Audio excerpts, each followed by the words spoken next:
Hello, welcome everybody. SF Live, we have a breaking news special this morning for you, and we will be joined by Eric Zaunscherb and Marcio Fonseca, Chairman and President and CEO of Silver Mining. They put out an interesting resource update yesterday, or not easy update. It's an initial resource for the Plomosas and San Juan mine area, and really going to discuss the numbers there. Over 30 million ounces silver equivalent over all categories. They can say it, I can combine it, I can do the math in my head for you. So quite excited to get some more info and details from them. Before we switch over to our guests, though, please be reminded to follow us on YouTube, follow us on Twitter, hit the like and subscribe button. Don't forget to turn on that bell notification as well, as we do most of our interviews live. So make sure to join us and to hit that bell icon. But enough of that. Let me just switch over to my guests, and I'm quite excited to welcome Marcio and Eric. First time we're doing a doubleheader actually here in the studio. So thanks for joining us, and good morning, gentlemen. How are you? Good morning. For sure. It's good to see everybody again. And let's dive right in. Initial resource estimate for Plomosas and San Juan. We already have a resource estimate for San Marcial out. Let's talk about it. Marcio, we're going to start with you. Run us through the key highlights, run us through the numbers of the resource and what's factored into the resource. What was the basis of it? For sure. Important for the audience is to know that this project has been there for 20 years. Nobody has done what we did now. In 9 months, we put this resource together. That's initial resource. Initial because we believe there's more upside. It's made up of 80 new drill holes and 464 historical holes. We're able to validate 84% of the historical holes. So there's 16 that we could not use. But through the process, we came across a lot of historical data that we didn't have the core. And that drove us into a process that we have brand new data of a lot of wide mineralization, but the historical data didn't have the core, and we have the documentation showing that the Grupo Mexico holes were not fully sampled. And as best practice in the industry, the QP made his decision to assign zeros in some intervals, on those intervals that are between mineralized zones. And when interpolated or estimated the grades of the new holes or areas of the grades, diluted the grade. Overall, the result is what we're expecting, close to 80 million ounce silver equivalent, combined, indicated, and inferred, and combined with the San Marcial project next door. That's the initial project that we have in the area. Fantastic. Yeah, let's talk about that a bit more. Like 80 new drill holes, 476 drill holes, historic. How many were there in total historic drill holes? You used most of them, didn't you? You were able to use most of them. 563. So that's why we have 16% of the total historic data we are not able to validate. They do not fit into what is expected as NI 43-101 to be in compliance. Okay. Indicated resource is 10.3 million ounces silver equivalent. Inferred is 21 million ounces silver equivalent. How does this break down in the various metals? Can you run us through that? For sure. And even we have this situation where they have the zeros values assigned. The resource is predominantly made of precious metals, 60% silver and gold, with 40% reporting to the lead and zinc. But when you combine with the San Marcial, that's 85% silver.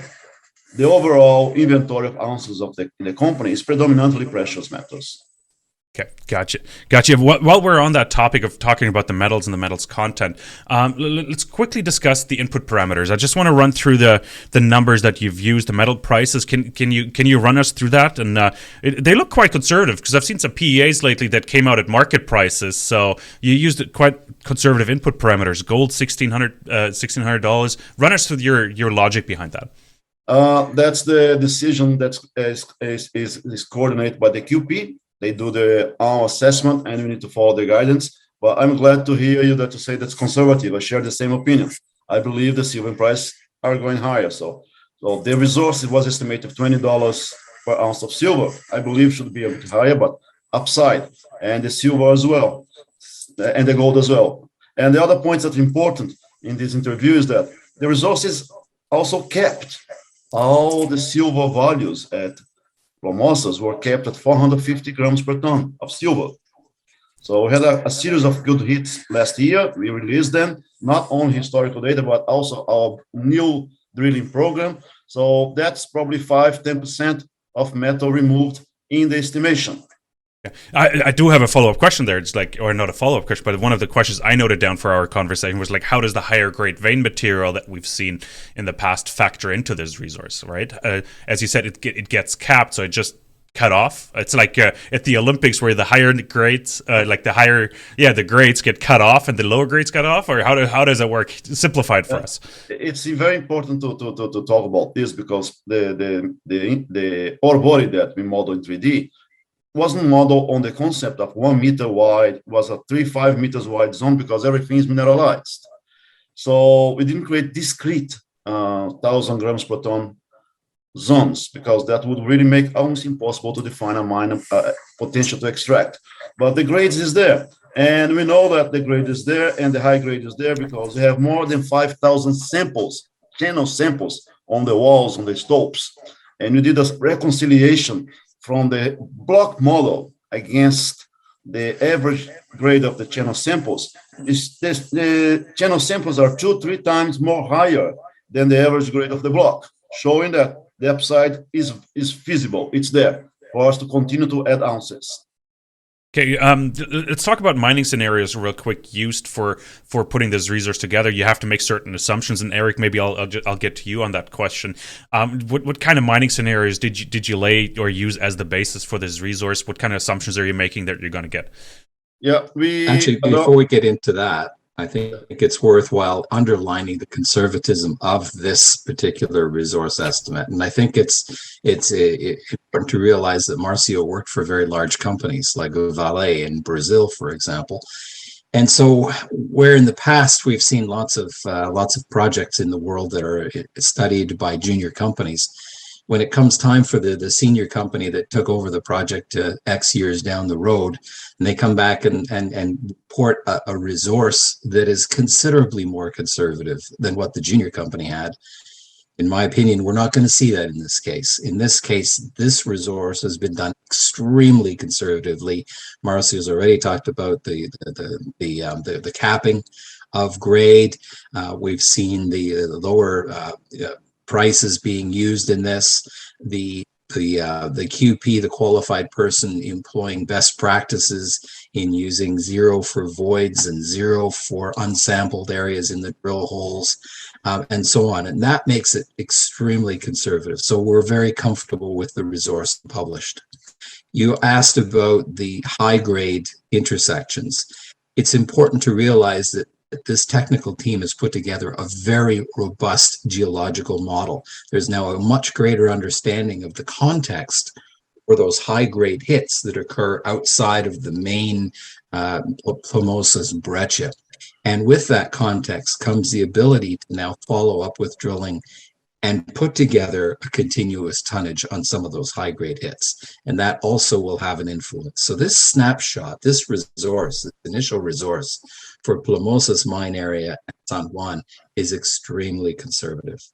So now that I've hijacked the conversation, perhaps we can get back to Marcio on potential mining concepts. Let's talk mining scenarios exactly. Let's what was the basis of it, and how did you model it? What are you looking at? Yeah, we follow all the compliance aspects that we apply the WITO and MSO, that's the stope optimizer, to define what can be open pit amenable and what can be amenable for underground, and using recent costs from nearby operations, and we applied $36 per ton for the open pit scenario and $50 per ton for the underground, because yes, we are looking at a much higher capacity, and we define a very attractive scenario for both areas, Plomosas mine area and San Juan area. And interesting to say that both have some preliminary open pit opportunities and then evolve to underground. Okay, fantastic. Okay, it actually segues into my next question. Like you've modeled like on a very preliminary basis for this initial resource some mining scenarios. Like what is the business plan moving forward? And as investors, now you put out the resource. Can we expect a PEA in 6 months, 8 months, or I'm overly optimistic, right? I'm just trying to put words in your mouth here. But as Eric said, when you have a conservative model, we would like to drill more and really show to the market that you have a big upside here in the resource. and add more ounces, and not unfeasible to get this higher than 100 million ounces in the near future. We'll be drilling a lot because you're drilling outside of the resource, following the evolution of the geological model, the discovery of gold and silver outside of what was polymetallic.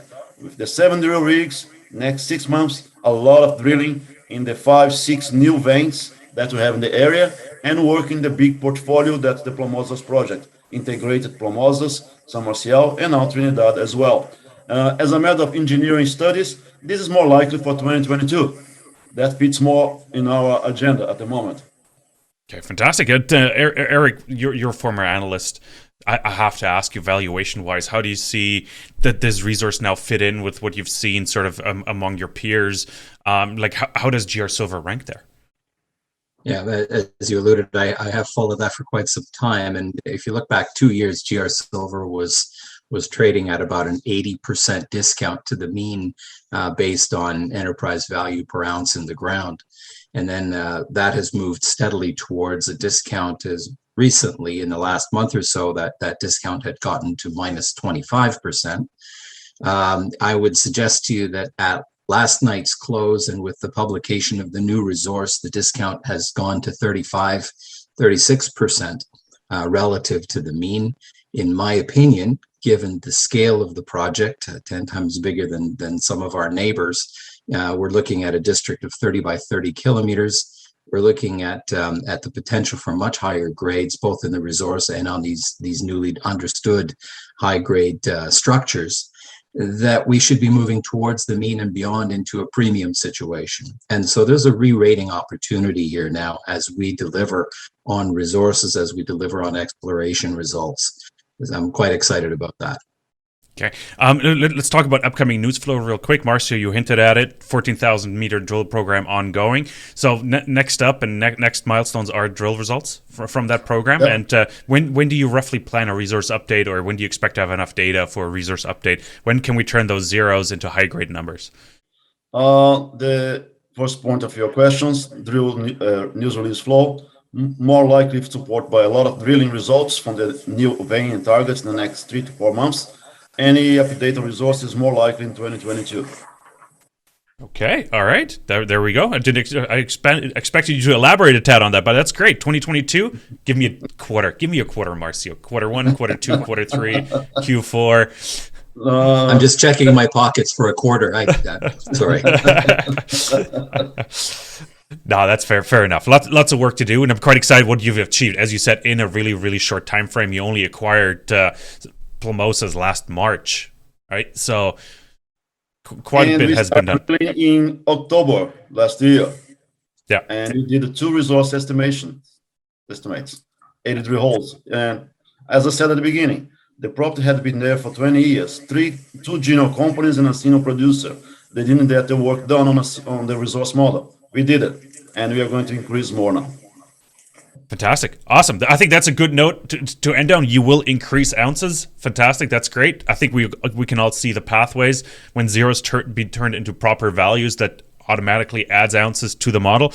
Can't wait to see that happen. And gentlemen, really appreciate you coming on. Thanks for clarifying a couple things about the resource and running us through this breaking news. Really appreciate it.